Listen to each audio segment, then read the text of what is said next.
não é ser advogado de defesa, não é vender um produto. Deus chamou a cada um de nós e nos deu uma missão. Qual é a missão? Ser testemunha do Evangelho, das boas novas de Jesus Cristo. Quantos podem dizer amém?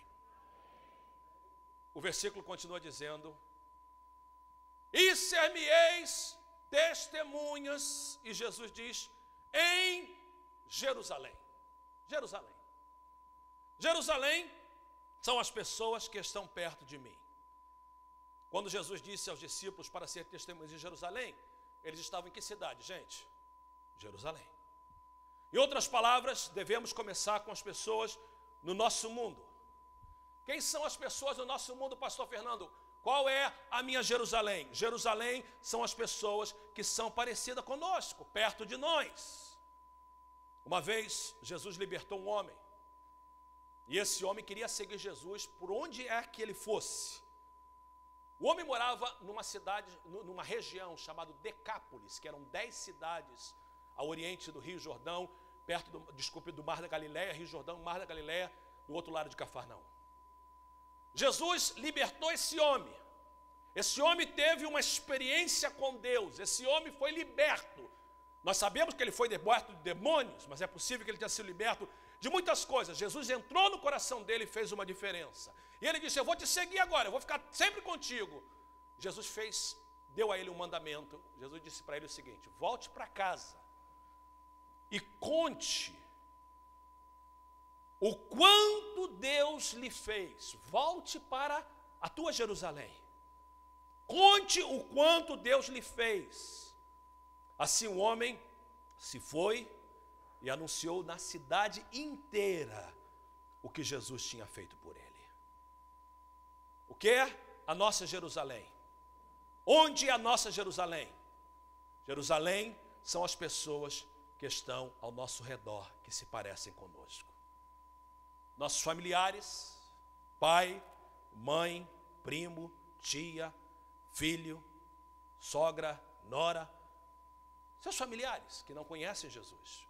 A sua primeira responsabilidade é ser testemunho na sua família. E se nós falharmos, estamos falhando o primeiro mandamento de Jesus, de sermos testemunhas na nossa família.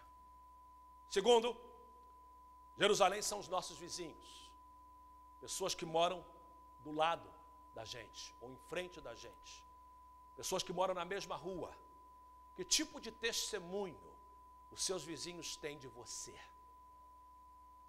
Seus vizinhos que moram no mesmo complexo de apartamentos, que ouvem o que se passa na segunda de manhã ou na terça-noite quando você chega de trabalho.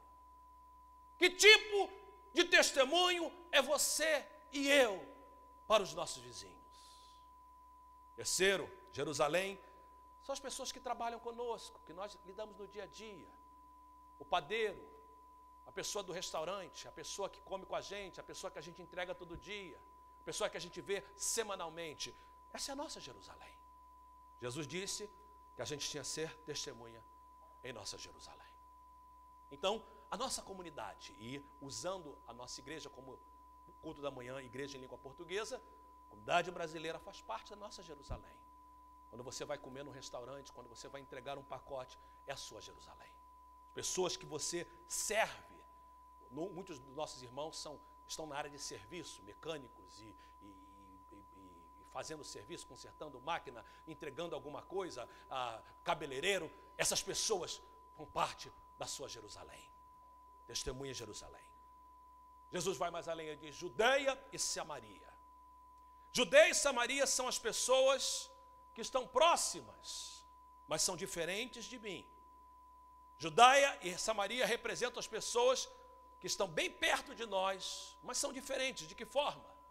Talvez falam um idioma diferente, comem uma comida diferente, têm tradições diferentes, culturas diferentes, mas moram perto da gente.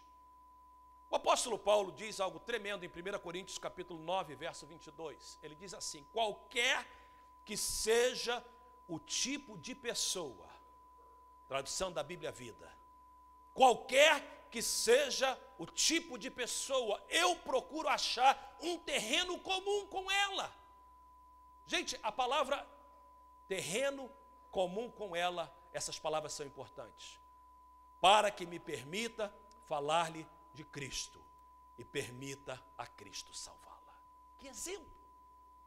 Qualquer que seja o tipo de pessoa, no nosso contexto de igreja, representa os povos que estão ao nosso redor. E nós vivemos, aquelas pessoas que estão nos assistindo na internet, talvez não saibam, nós vivemos em São Francisco, na área de São Francisco, onde é uma área diversificada. Temos pessoas da Ásia, pessoas da Europa, pessoas da Índia, pessoas da África. Nós moramos num lugar que é realmente uma Judéia e Samaria. As pessoas que vieram para cá, talvez como nós viemos de outra nação e são imigrantes aqui. Esse é um grupo que pertence à nossa Judéia e Samaria. Os americanos, as pessoas da terra, as pessoas que um dia os seus antepassados também eram imigrantes, mas que depois de 10 gerações ou 5 gerações se tornaram parte dessa nação. São americanos, porque essa é a nação. A cultura americana também é a nossa Judéia, também é a nossa Samaria. Na nossa igreja nós começamos no ano passado, em setembro, um culto, domingo à noite, chamado Nova Geração. E ela nasceu depois de um curso que eu estou fazendo, meu doutorado no Fuller, e eu fiz uma classe que falava da projeção, e nós fizemos uma análise da nossa igreja, éramos mais ou menos 19 alunos, e nós tivemos o prazer de ter essa aula com um tremendo professor. Ele é o líder dos evangélicos na América, ele é pastor em Minnesota, um grande, tem mais de 30 livros escritos, e cada aluno trouxe, todos eram uns pastores, trouxe a sua igreja. Então, eram 19 alunos, nós dividimos em grupos de 3, 4 pessoas, e eu apresentei a nossa igreja para o meu grupo de 4, 5 pessoas, e esse grupo escolheria um dos alunos e uma igreja para apresentar para toda a classe.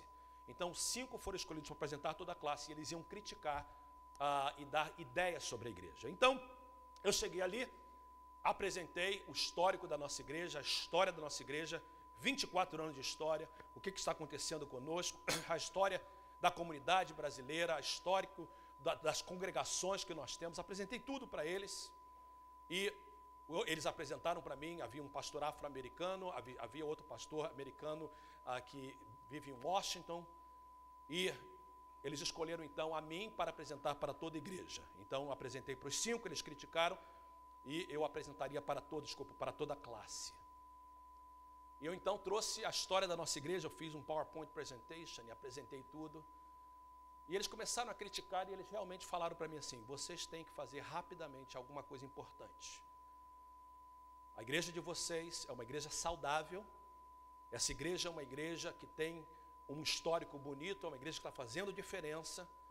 Mas todos os alunos, 19 pastores e o professor, disse assim: vocês têm que fazer alguma coisa para ter o futuro dessa igreja garantido.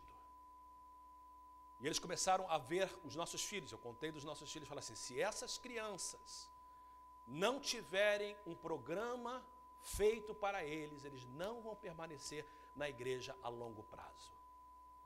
E eles fizeram me entender alguma coisa que eu não tinha entendido. Eles falaram assim: os filhos de vocês, eles não são nem brasileiros, nem americanos.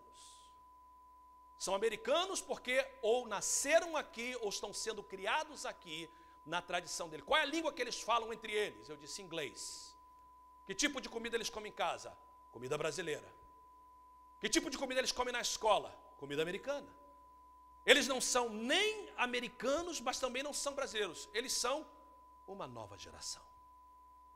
E vocês precisam de, como igreja, fazer alguma coisa para mantê-los na igreja, porque eles são o futuro da igreja de vocês. A não ser que as portas de imigração continuem abertas e brasileiros continuem vindo para cá por muitos mais anos. Quando ele falou isso, eu vim para casa determinado. Eu escrevi um programa de 40 páginas e nós estamos colocando em prática no domingo à noite.